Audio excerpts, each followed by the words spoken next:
How could you find love in a man's hairy ass? Take the Hershey Highway. Fudge packing man. Fudge packing man. A manly man. Okay. Yep. Back at it. Y'all, Spurg's got your boy worried over here in fam. Cause some of y'all nibbles over here taking double dose vaccines or some shit. Cause we're having ourselves a very serious Spurg problem over here and it needs to be talked about. I'm about to talk to you guys about something I like to call Lorax nationalism. See, I've noticed that among the perpetrators of these attacks, they seem to have the same type of cadence to them.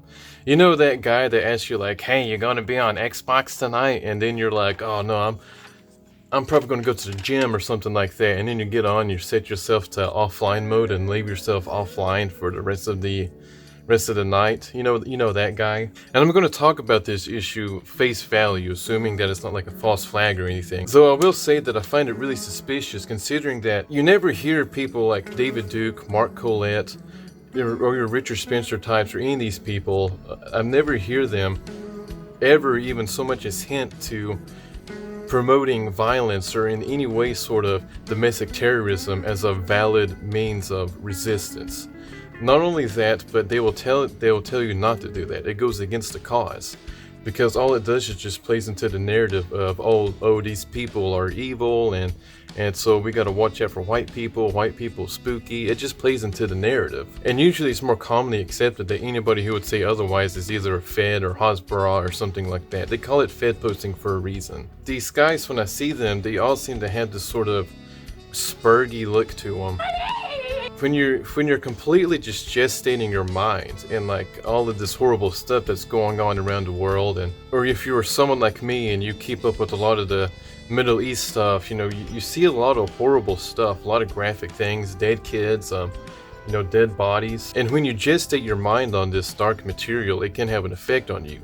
And every once in a while you're going to have some guy who's a total spurg who's just not going to be able to respond to it rationally.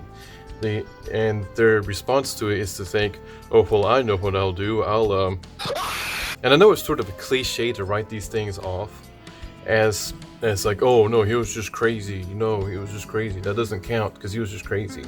And I really don't want to be doing that. But you could see how someone who's like a real hardcore neat and a little bit of a spurg really gestates their mind on this, and how their mind would react to it in a way that most people will tell you is just completely batshit insane. But then these things happen, and you always have this very convenient manifesto with all the basic nationalist talking points on it. It's very convenient to be able to use it and to demonize any like white person who is like in any way racially conscious or in any way in support of their self-determination on the basis of their ethnicity, which I'm not against, which I'm for, and I'm also for that for any other race.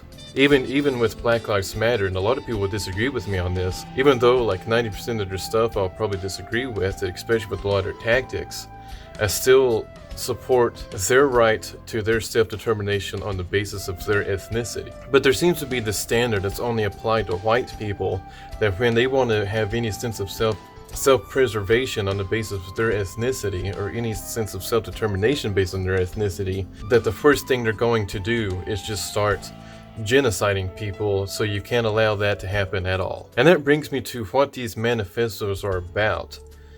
The main theme that surrounds these manifestos is what the UN likes to call replacement migration. And it's something that's usually discounted as a conspiracy theory by the left. But the funny thing is that the same left will then turn around and explain to you that the reason why we need this replacement migration is because of the fact that white people aren't breeding. So we got to bring in people from third world countries to fill in the vacuum that's being left behind by the low birth rates. So while they're telling you that it's a conspiracy theory, they're also telling you that no, this thing that we're doing this and it's necessary because, the economy or something. We've got to fill the jobs and keep the economy flowing. And while everybody's like sitting around in their streams jerking off about ethno-states and things like this, I'm sitting there wondering, why can't we make the conversation more about setting the economy to where it's easier for people to live comfortably, while having stable traditional families and raising kids and things like that, it really is just all about the economy, then wouldn't it be better in the long term to just raise these economic incentives that would allow and encourage people to want to have families and want to have kids? You got a lot of people who feel like they are not financially capable of raising a big family like that, who probably would have otherwise would have. While at the same time you have the obvious brainwashing that goes in, telling you like, oh, this will make you so miserable, don't ever have kids. And then also they'll tell you, oh, don't have kids because the ecosystem, because the population is too high. And then these same circles in the left will turn around and tell you, oh, now we gotta flood in migrants, millions and millions of migrants from the third world because, oh, you guys didn't have enough kids. Yeah, that's really convenient. So what is this replacement migration? Well, apparently the UN is really big on peddling right-wing conspiracy theories, because the UN itself lays it out that because of the fact that these native populations, especially in the West, which is the native population would be white people, because of the declining populations, they now had to bring in these other ethnicities from all these other countries to fill the void and fill the market. But I think one of the main incentives for this is because they don't want to have to raise wages or anything like that to make it easier for the people that are already living there, especially white people, to want to hold a job and also want to raise a big family. It's just easier to just flood in people from third world countries who have a lower standard of pay wage. And the real funny thing is that it's the left that's telling us how we got to stick it to these corporations that are just like making it so hard for us to live comfortably. We got to tell them to raise the wages and help us to live more comfortably and help us to pull the economy together so that people will feel more comfortable living stably and not just have to work like 60 hours a week just to be able to make it through on, living in an apartment. But it's this same left that's also saying, oh, if you don't want to flood these migrants in, then you're a bigot, and you're not the one that's going to be working these low-skill jobs. Well, see, you're contradicting yourself, because now the companies are going to have less of an incentive to raise the wages for the people already living in the country. And so you're really just working against yourself on your own economic policies just because of... Fuck white people, yeah, take that, yes, queen, slay queen, yes.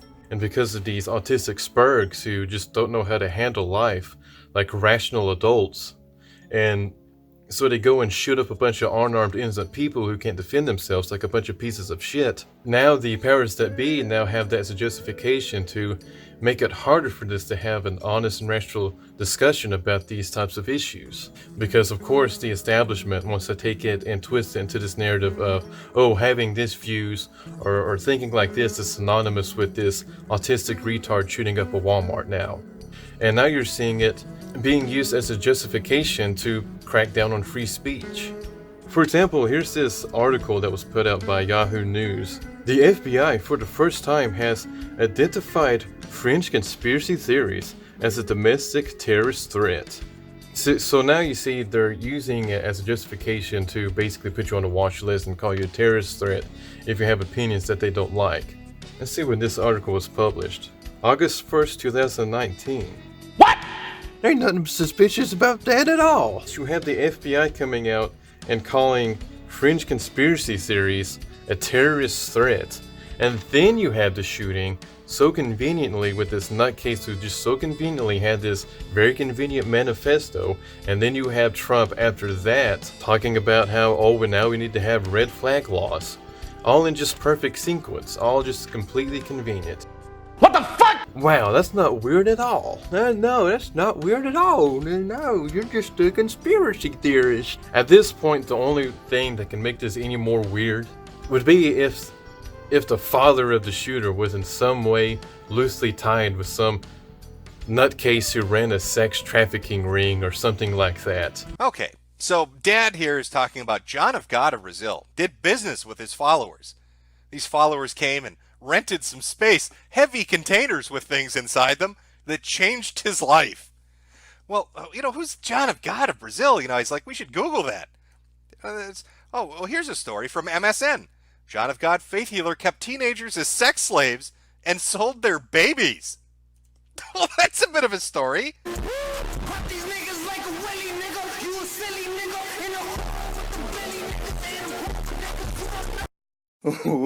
Wait till you see the. No, no, no, no.